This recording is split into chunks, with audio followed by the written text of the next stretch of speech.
Well, I started to write this book when I was a teen, when I was about the age of my main character, Philia. And what really has kept my interest in this story for so long is that the main character really wants to. She's from our world, but she wants to go to another world, and that idea has really grown over time. But that longing that she has for another place, a world with a magical medieval kingdom full of adventure and sword fighting and chances for nobility and honor and chivalry. Um, that has stayed the same. And so that's kind of you can the foundation for the Mhm. story, and a lot of the drama that goes on is that the most drama that goes on in the story is when the two worlds clash between our world and then this other magical medieval kingdom of Avalon. So, welcome, friends, to the show. We're joined today by Mary Rose Kreger, and she has recently self published her book called Avalon Lost. And Mary, go ahead and hold it up so people can see Oh, that. Um, there it sure. is. Look at that. It's a thick, beautiful looking book, um, magical looking thing. Tell us about the what is read. Go ahead and read the blurb, Mary. Tell us about this book, and yeah, tell us about the book. All right. So it says A Tale of Two Worlds. Philia Pendragon is the greatest teen fencer in modern Wales, but she longs for another world. Late at night, she's haunted by memories of a magical medieval kingdom and the loving father she was forced to leave behind. Can Philia navigate shifting portals and hidden traitors to return to the Enchanted Isle? Will Owain is the most determined apprentice in the King's Watch. Selected by His Majesty for a high-risk mission, Will must forego his quest to rescue his mother from the traitor Lord Amaranth. Can Will find the King's lost daughter Philia by year's end and prevent the King from forfeiting his throne to Lord Amaranth? Avalon Lost visual storytelling, compelling characters, and epic fight scenes will appeal to fans of the Legend of Zelda universe and Pedro Irby's Path of the Ranger series. That's a little bit about the book. Excellent. I don't know Path of the Ranger yet. I know a little bit about Zelda, but I have started reading your book, and before this, and I was getting to, like I said the other day to you, I was really enjoying the first couple of chapters. Very fast paced, like surprisingly fast paced. I was expecting something maybe, I don't know, sort of slower. Because the book, the cover looks kind of not exactly relaxed and magical. I mean, it's got a lot of little elements going on, and all of a sudden you're thrust into main characters rocking about on a storm, and then the boat capsizes, and say, "Whoa, okay." So you've been dreaming about writing this book for a long time. Um, why do you think? Why does it matter so much to you?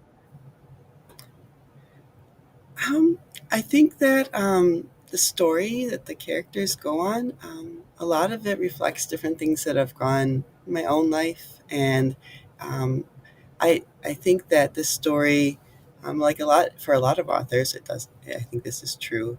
Is that the internal conflicts that I might be experiencing? I find a way to express it in the book. Mhm, Um, and in our world, like a lot of times, the struggles that we go through are more internal and they're not so much physical sometimes. mhm, In this story, I can kind of artistically express that with these different battle scenes and the sword fights that go on. A lot of some action violence in there to kind of intensify the struggles of the mhm, characters. And the characters also have a struggle with a lot of things that teens struggle with. This book is written for teens primarily. mhm, And there's a lot of talk of one of the main characters struggles with anxiety, and then the other characters always struggling with loneliness or just being afraid to try different um, to try different things or to grow. So um, I try and talk about these different situations and how they can grow in virtue and persevere. mhm. Excellent. So you said this is a story that's written for teens, and you'd mentioned that some parents are curious about whether it's applicable, like how old. So what is the age bracket, and then the intended kind of teen that is going to enjoy this book versus maybe those who aren't ready for it yet or perhaps won't. Yes, so this book is intended for teens 14 and up. It does have some mature themes in it that are written for an older teen audience. Hmm. Um, but I think those elements help to make the story more real because, Absolutely. um, yeah, because real life is not G rated. So Hmm. the story, it talks about issues that real families face Hmm. and real teens face. Yeah, So, and it's a coming of age story, right? Where the main character is growing up as she is facing all of these things.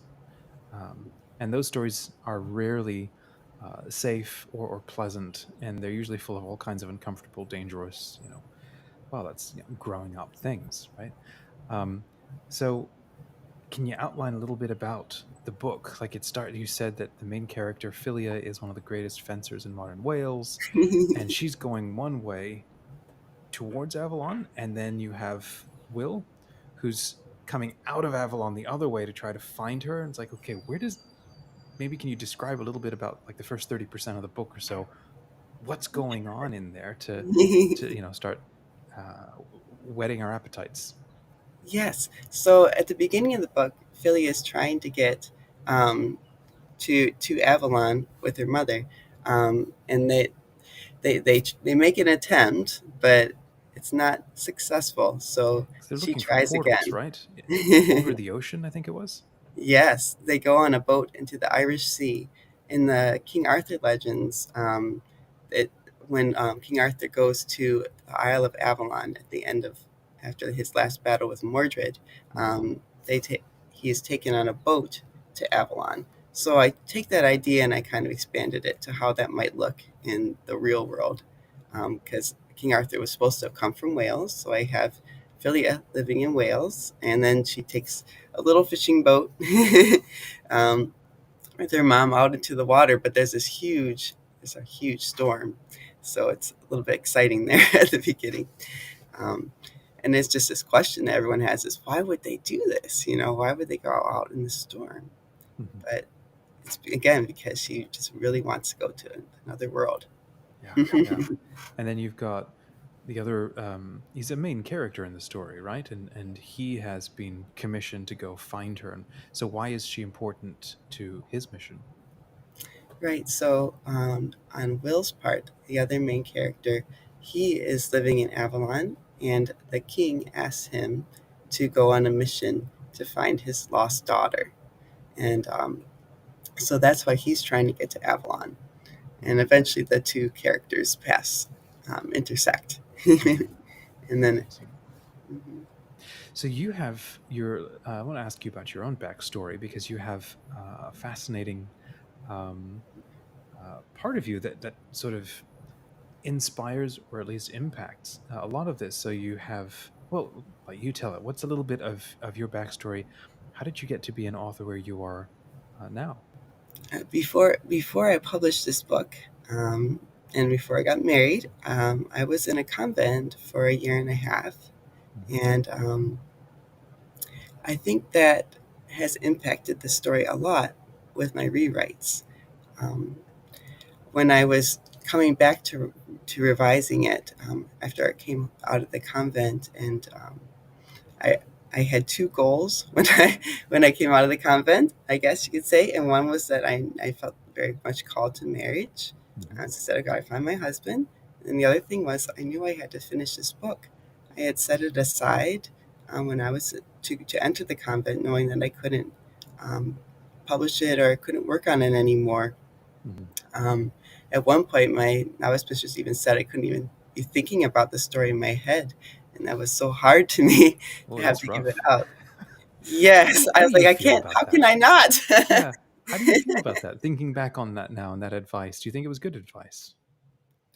I think it was necessary, and it made sense Okay. from her perspective to say that. But it really made it clear to me, like about who I was, because it felt like I was cutting off my arm to do that, Hmm. because it's so part of who I am Hmm. to be working on this story in particular. It's Hmm. so important to me. Goodness. Yeah. um, Wow. and I remember that I had set it aside and was agreed to do it. But once I realized that I wasn't called to continue religious life, I knew that I had to go back to it and finish what I had started. Hmm. Um, and so that has been something I've wanted to do for these last 10 years, and I've been trying to I've learned so much about the writing process. I've had so many people help me to improve the book. I've Hmm. had 3 different rounds of beta readers read Wow, it and give me more suggestions of how to make it better. And every time I've learned a lot more, and the story has gotten a lot better than it was when I started. So I'm grateful for all those things. I'm kind of glad it's taken this long, but I'm really happy that now I'm able to finally share it with the world. that's amazing. What would you say? And this is a moment to kind of toot your own horn because it's been a long time coming. What have your beta readers loved most about the book? um, I think what they, let's see, hmm, write it down. So some of the things that people have said they like about it is that you can really get into like the heads of the characters. You can. It's not just about a bunch of action all the time. You Hmm. really get to know how they feel about everything in the Hmm. story. So the emotions are very strong. There's also a lot of fun parts in it and some more lighthearted sections to kind of mix in with the drama. Hmm. But I think something that's characteristic of my writing as a whole, I also write creative nonfiction, is that the scenes can get really intense. Hmm. um, just kind of write intensely, and that's the only way I can write. You described the book similar to like Legend of Zelda, and then I think you said Path of the Ranger. So, Yes. what's the mood and the feeling of the book? Yes. What So should the people look forward to? Yes. So the mood of the book, that's really why I chose this name, Avalon Lost. Hmm.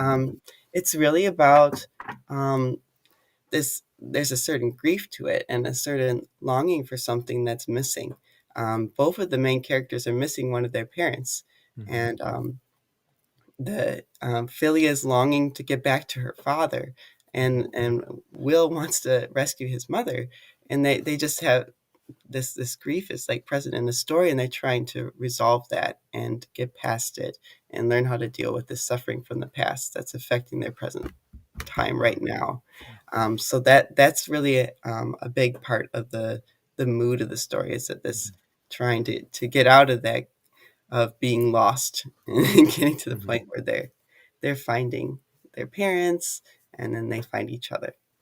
Beautiful. And uh, you also had mentioned you referenced the legends of King Arthur and so on. So, how much research did you end up having to do to immerse yourself in? Partly, what I'm hearing is like a world based on myths, but then you've also gone and done your own thing and created your own world. Yeah, so some of it is things that I've come up with, and some of it are from a few different stories. I read a lot of King Arthur growing up, and Hmm. so some of that has influenced um, the story.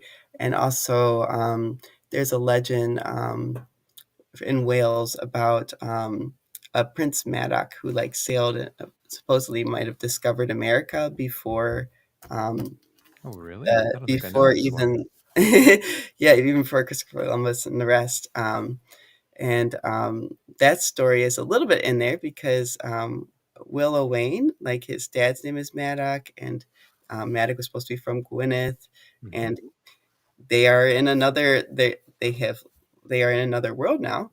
Hmm. So I just have it instead of being America, it's Avalon. So that Oh, story's in there interesting. a little bit too. Huh. Okay. What is the uh what is Avalon? Is it like a place like Narnia, or is it a like a lost kingdom that's kind of in this world? How have you explored it So I so see far? it as kind of like a more of a parallel universe, kind of like if you've read his Dark Materials, The Golden Compass, Hmm. those by Philip Pullman. Hmm. Um, so it's like another level of reality. So you Uh-huh. can't get to Avalon through a physical place Hmm. except through these portals. There's a few different portals in our world that you Hmm. can get there.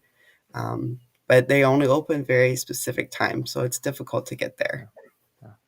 And this book is one of a few more that you're now planning or thinking about and working on, right?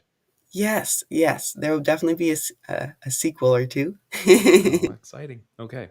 Um, just take for those of us who are in the legend fiction community, we are authors and writers, and so we like to know a bit about the actual writing process. And then I want to ask you about a little bit about your self-publishing process because you put this out yourself.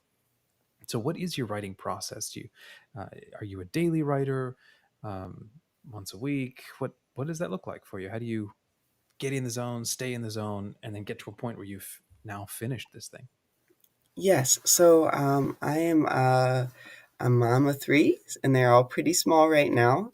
But I have worked very consistently ever since my oldest was a baby to set aside time every day to work. Hmm. And sometimes it doesn't always work out. That's okay. I don't get discouraged. I just keep on moving forward. And every day in the afternoon, usually I have a time set aside for me to work, and Hmm. that's like their quiet time. So it's also, I think, good for them too, to have to, that time where they're just Hmm. doing their own thing for a little bit. So that's how I'm able to get it done. But then I also, during certain periods of time when I really it's not possible for me to get very much written. Just like when I would have a newborn or something like that, and then my Hmm. brain's not maybe functioning very well. That's when I enlist the help of others, and so that's when I usually have like the beta readers look at my Hmm. work, or maybe I'm querying when I was querying to agents before deciding to self publish. Hmm. You can reach out to your community and ask them for help too. You Yeah. don't have to do it all by yourself. True. Um, when I learned that, that's really added a lot to the story. Mhm. Um, Having other people help me and not just trying to do it all on my own. You mentioned to sending out queries and such. Uh, what was the point where you decided time to self-publish this thing and not to go the other route? Why did you end up choosing self-publishing? Yeah, so actually, it happened really quickly. It was in October last year. Hmm. I received an agent had requested my manuscript and the full manuscript, and she responded back to me. She said the book was good and that she enjoyed it, but she just didn't have the enthusiasm to represent me for this project. So I was surprised when I got it because I've been waiting for her response all summer, like being very hopeful that she might take me on. Hmm. Um, but when I actually received her message, I felt relieved. Oh, really? And it's a funny response because what had happened was, in the meantime, after I had queried to her that whole summer, I had been learning all these things from legend fiction about publishing and how to market your book. I took a class about with Amelia Leadham about how to unlocking the secrets of connecting with your fans, Hmm. and it taught me how to explain my book to readers and how to just promote it to them as something that they would enjoy. Hmm. And I saw these other authors going on their own publishing journeys. Hmm. Um, and I realized, well, maybe I should try and do this myself. I'm enthusiastic about my project, so. Wow, that's so funny. Why? Well, okay, so she didn't want it. So then you chose the self-publishing path. What was that experience like for you? How well, how much work and like learning or self-education did you have to do, or did you find things that made that easier for you? Yes, so I'm still learning a lot now, but I guess my philosophy has been that if you want to try something new, there's gonna be some mistakes and some, I guess you could say, failures along the way. But they all help me learn and to grow and Hmm. to figure out what I want to do better next time. And nothing stopped me from being able to do it. So when I so instead of when I start to feel afraid about trying new things, I just say, okay, yes, I'm probably going to make a lot of mistakes along the way, but at the end of the day, I'm going to have this book self-published, and it's all going to be worth it. So I have learned a lot. I've uh, in the process, but really, some of the things that I have, I guess I can take away from it is. Um, I hired a cover designer, Benita Thompson, who I found out about from Legend Fiction, and that was very important for me because then it gave me someone to be accountable to. I had to Okay. have certain materials ready for her at a certain time. So Hmm. I'm very externally motivated. So that helped me to keep on track with my schedule. Nice. So that was a really good thing. And then I was just amazed in November when I had asked my sister for help finding beta readers. And there Hmm. was a lot of interest in the book. She just asked her homeschooling friends Hmm. and moms if any of them knew anyone who might want to read the book. And I Hmm. had 10 beta readers. Wow. That's a lot, What was you that know. like? It was like a party. I had them all going on Google Docs, and they Hmm. would comment on each other's works. So one person would say, "Oh, I you should change this part," or "Oh, I really like this scene," and like they would like kind of debate back and forth about different parts of the story. So it Hmm. was really fun. I can't wait to do that again. That'll That's motivate me awesome. to work on the next book. That's fantastic. How did you react or respond when someone would say something like, "Oh, you should change this"? Like how much attention did you pay to that sort of thing, or how did you Um, handle that? a lot of attention because um, I want to write a book that readers will enjoy, and I feel like I confident about what I'm trying to express. But Hmm. if they're saying things about something not coming across clearly, they might not know how to fix it, but Hmm. there's a problem. So I need to figure out what the Okay. solution is. Okay. Mhm. Wow. Wonderful, Mary. Um, so where can people find you online to get their copy of the book?